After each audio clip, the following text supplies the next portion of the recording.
All right, we're good. So it's been a year since you and I last spoke, Yep. and now you're going back to the amphitheater Yes. to perform. So what's this year? I know it sounds like a general question, but what's this year been like for you?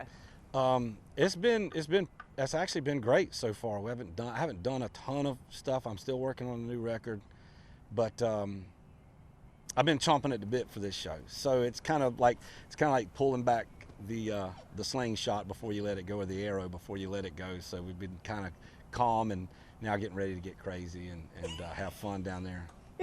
Chomping at the bit. Why? Because we haven't played a lot, as much as normal, and I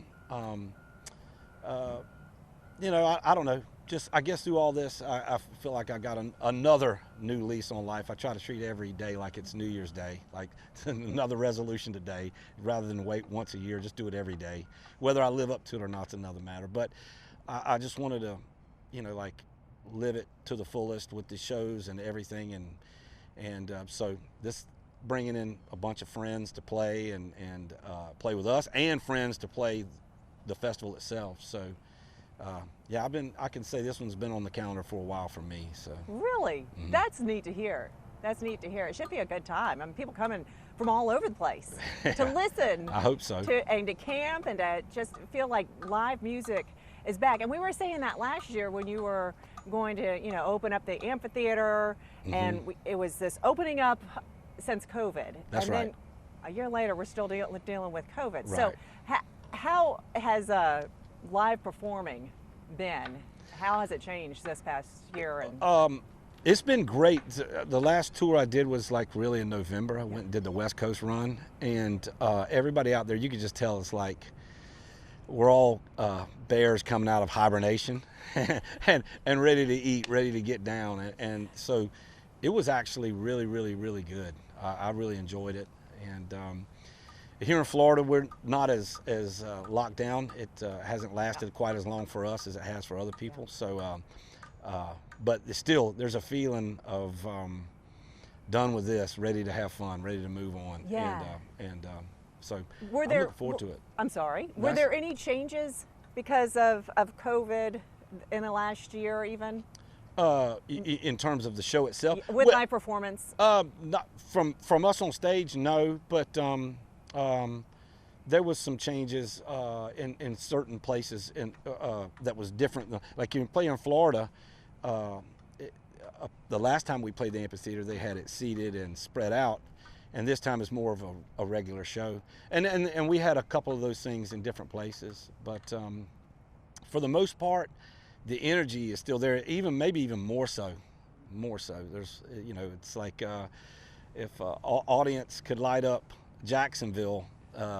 Normally, these last few runs, even a smaller audience can light up New York City. I mean, they've been like, so, Really? Yeah. Hungry for it, then? That's right. And me too, and the whole band too. We're all like, we're ready to go. Okay.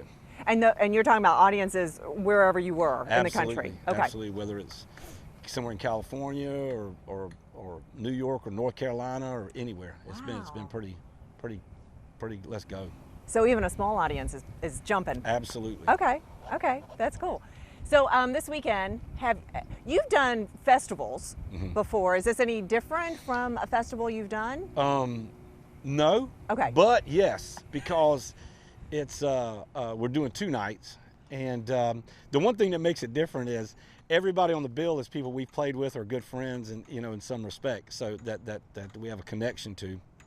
And that said, after years and years and years of touring and playing festivals, you pretty much wind up being friends with all the road dogs, all different kinds of bands from different kinds of genres who are out here all the time, whether it's Steel Pulse or reggae groups, Toots and the Maytals when Toots was still with us, or whoever. You see these people, not all the time, but you see them in different places, and a lot of them are my heroes anyway. So I'm a kid in a candy store, getting to go play with some of the younger people coming up and some of the older cats.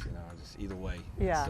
It's fun. So I think I asked this of you last time, but I'm going to ask again. Any song resonating with you right now? Any song just staying in your head for whatever reason? Yes. Funnily enough, I've been listening a lot to Pink Houses by John Cougar Mellencamp, and Can't You See by Marshall Tucker. And funnily enough, I called the guys. I was like, today, some of them found out just today, hey, let's do them this weekend. So let's do both songs this weekend. So we never rehearse. We're going to rehearse. We're going to rehearse so we can pull some of that out. I got a new song for the next record called A Breeze, or On a Breeze. I don't know what I'm going to call it yet, but it's one of my own songs that's been sticking in my head. Now, if I can just finish it and get it recorded, finish singing it, the band's already slayed all the parts they needed to do. I just gotta get off my lazy butt and sing it. So. This new record, do you know when it's coming out? No, I'm hoping to turn in the masters. God, knock on wood. I want to turn in the masters by August, September this year. So that would be a release early next year sometime. But they'll probably start, if I get them the tracks, they'll probably start dropping a few things here and there.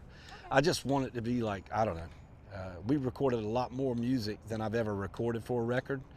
I mean, it's been, if somebody asked me, how long ago did you put out Old Glory, the last record? I'd say, about 3 years ago. They're like, they try 7 or 8. It's a long time ago. I'm like, I had no idea. Just get busy and having fun and playing. You don't even realize it, you know. So I know St. Augustine isn't home, but it's close to home. That's right. For you. So I'll still say, you know, if playing close to home. Is there anything different about that than playing on the road? Yes. First off, the Amphitheatre is one of my favorite venues in the world, period. And that's from Red Rocks to the Paradiso in Amsterdam to wherever. The Amphitheatre in St. Augustine, I don't know what it is. I just love the way it sounds in there. I love to see shows there, and I love to play there. And then I just love St. Augustine, you know, coming up, surfing there, and then recording everything I've ever recorded at Retrophonic Studio in Crescent Beach here in St. Augustine. So got a connection to the place, a lot of friends there. And I say there, it's really just there. You know, it's not far.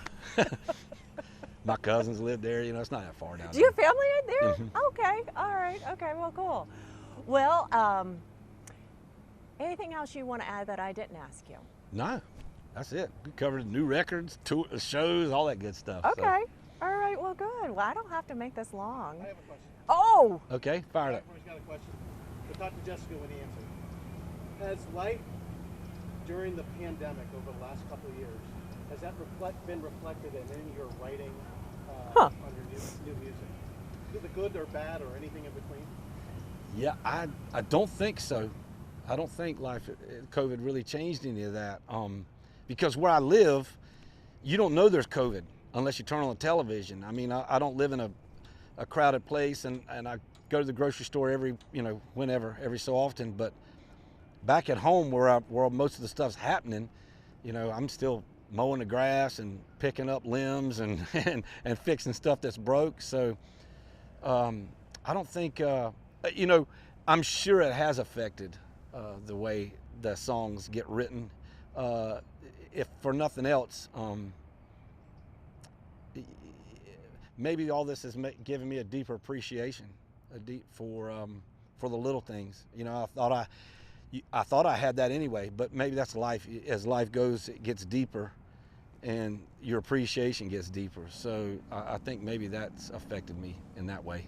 But like a straight ahead, something that I can directly say is in the lyrics or in the songs, no, but indirectly I'm sure. Yeah. Cool. Thanks.